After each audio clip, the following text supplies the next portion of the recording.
J'ai reçu plein de messages concernant ma nanny. Du coup, je vous expliquais hier qu'elle a eu l'appendicite. C'est un cas quand même assez grave. Et que l'assurance que je lui ai souscrit, qui est pourtant une bonne assurance, ne voulait absolument pas prendre en compte l'opération. Voilà.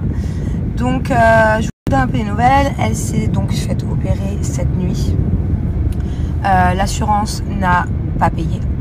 Donc bon, ça c'est pas grave parce que le plus important c'est qu'elle soit en bonne santé. Enfin, c'est quand même grave parce que ça coûte, c'est des gros frais et que à la base je paye une assurance quand même assez chère.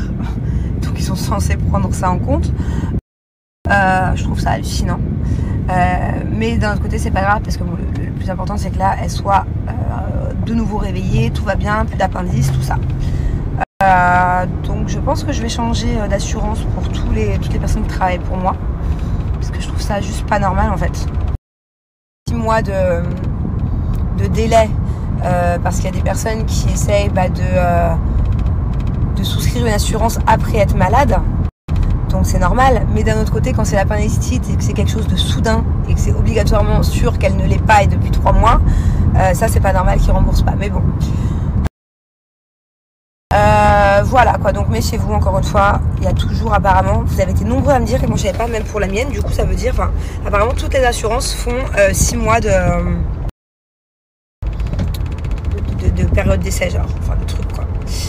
Voilà, donc normalement elle rentre à la maison aujourd'hui ce soir j'espère, et puis elle va se reposer pendant, je sais pas combien de temps, c'est peut-être une dizaine de jours pour se rétablir ou peut-être un peu plus. Moi je l'ai eu l'appendicite mais j'étais jeune, j'avais 11 ans donc c'est pas pareil je pense quand tu es adulte, tu mets peut-être plus de temps à t'en remettre. Je vais chercher le petit homme de ma vie à l'école, on va aussi distribuer des petits cadeaux pour ses maîtresses, des petits souvenirs du Sri Lanka. D'ailleurs en parlant de Thiago, j'ai reçu des messages pas très sympathiques, pas beaucoup hein, quelques-uns mais ça suffit pour que ça me chagrine un peu, même si généralement ça me touche pas trop ce que me disent des inconnus qui sont un peu malveillants. Mais là voilà, il y en a quelques-uns qui m'ont dit oui, tu t'occupes pas de ton fils, tu fais des préférences entre ta fille et ton fils, on a vu que ta fille lors de votre voyage. Alors pas du tout, autant vous dire que j'aime bien évidemment autant mon fils que ma fille. Enfin mon fils c'est ma chair, c'est mon premier bébé, c'est Thiago, c'est mon homme. Il n'y a même pas de préférence, ça c'est sûr. En revanche, c'est vrai que j'ai passé plus de temps avec Angelina qu'avec Thiago lors de ce voyage, même si j'ai quand même passé beaucoup de temps avec Thiago et qu'on a découvert plein de choses incroyables ensemble. Je suis hyper contente parce qu'il a été hyper intéressé par ce voyage et qu'il a fait beaucoup de progrès sur plein de choses. Mais j'étais plus avec Angelina pour la simple et bonne raison que Angelina, elle, quand on est en vacances ou même quand on est en France, c'est que maman. Voilà, elle est collée à moi. Sinon, limite, elle fait des crises d'angoisse si je m'en vais à 10 mètres, à 20 mètres. Voilà, elle est très maman, très possessive avec moi. Donc j'ai essayé de partager mon temps comme j'ai pu. Mais effectivement, Angelina avait besoin de plus d'attention que Thiago. On en a parlé avec Thiago. On s'est dit qu'on allait passer bientôt là des moments que lui et moi, qu'entre mère et fils. Puisque maintenant on est rentré à Dubaï et qu'il y a la nanny d'Angelina qui est là. Et c'est la seule personne qui peut rester avec Angelina, mis à part moi. Donc voilà. Pour moi, il est impensable et inimaginable de faire une préférence entre mes enfants. Et je pense que c'est le cas de tous les parents. Du moins, j'espère. Parce que, voilà, d'ailleurs, quand on a eu Angelina, c'est vrai que quand j'étais enceinte, ou même un peu avant, le fait d'avoir un deuxième enfant, je me disais, mais comment je vais faire pour diviser mon amour? Mais en fait, quand on a plusieurs enfants, on s'aperçoit au moment où on accouche ou même quand on a le deuxième enfant ou le troisième ou le quatrième, l'amour se multiplie.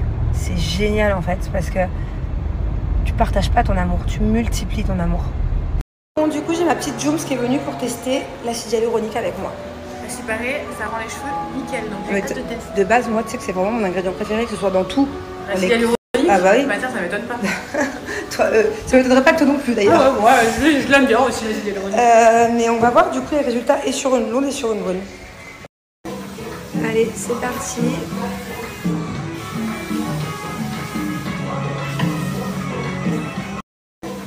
Allez, c'est parti.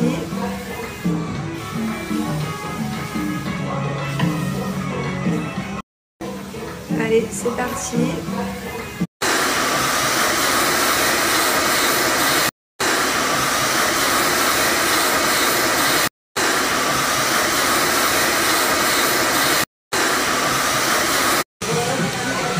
Waouh, regardez-moi cette brillance. Les cheveux, ils ont l'air tout doux en tout cas.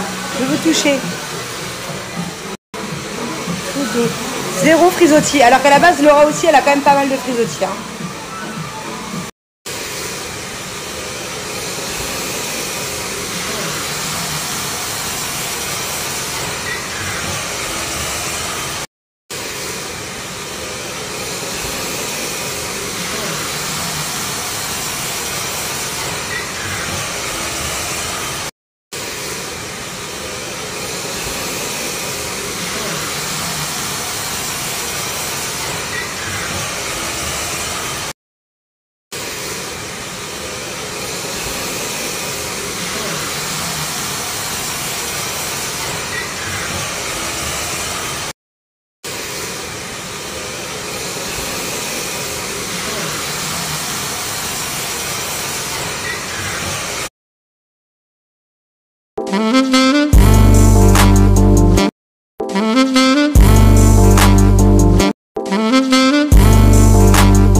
Bah, il pleut beaucoup là à Dubaï. Et en fait, quand il pleut à Dubaï, les vitres sont inondées. Les routes sont vite inondées. Et le monde s'arrête. Non, mais c'est vrai en plus, je vous jure que c'est vrai. Fait, ils ont tellement pas l'habitude. Il n'y a pas de caniveau déjà. Il faut savoir qu'il n'y a pas d'égout. Donc l'eau ne s'évacue pas. Tant qu'il n'y a pas un camion qui vient aspirer l'eau, sur toutes les routes, c'est inondé. Ah ouais, c'est possible. Et là, il pleut pendant plus de 48 heures. Donc moi, je pense que l'eau va bientôt s'infiltrer chez moi sous les portes. Parce que c'est pareil, c'est pas fait pour la maison. Bon bref, on est pas près de rentrer à la maison. Normalement, on avait un quart d'heure de route, 20 minutes. Là, je pense qu'on va mettre un peu plus d'une heure. Voilà, et on sort chez le coiffeur. Donc c'est génial d'avoir fait un brushing sous la pluie. Hein? Ouais. Quelle bonne idée! On adore. Nous sommes 30 minutes après et nous sommes toujours au même endroit. On tourne en rond. Voilà. On a essayé 3 différentes routes et elles sont toutes bloquées. C'est vraiment une catastrophe. Donc, je sais pas comment on va rentrer à la maison. Je crois qu'on est vraiment, mais pour le coup, vraiment pas près de rentrer.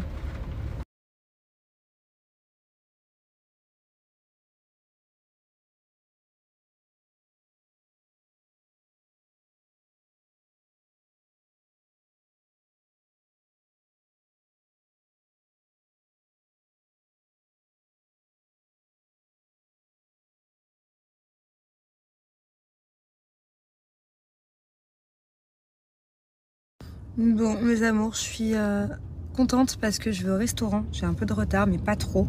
Je m'attendais à beaucoup plus de bouchons.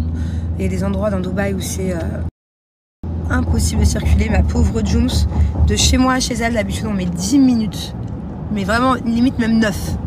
Ça fait 1 heure.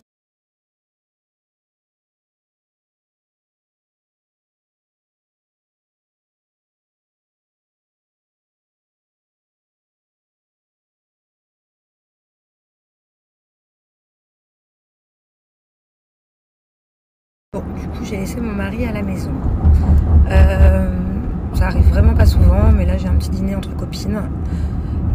Voilà, puis lui il est malade, donc du coup je culpabilise un peu. Mais bon, en ce moment, il regarde sa série Fauda. Genre il est à fond avec Fauda. Limite, Fauda passe avant moi. C'est même pas limite, c'est que Fauda passe avant moi. Donc j'ai envie de vous dire, le soir on n'est pas beaucoup ensemble depuis qu'on est rentré des vacances, parce qu'on a chacun notre série. Voilà, donc je pense pas qu'il va s'ennuyer parce qu'il a encore, à mon avis, plein d'épisodes de Fauda à regarder. Je vais essayer de pas rentrer trop tard. Et puis voilà, ça va me faire du bien de voir mes copines. En plus, je vais dans un resto où j'ai jamais été.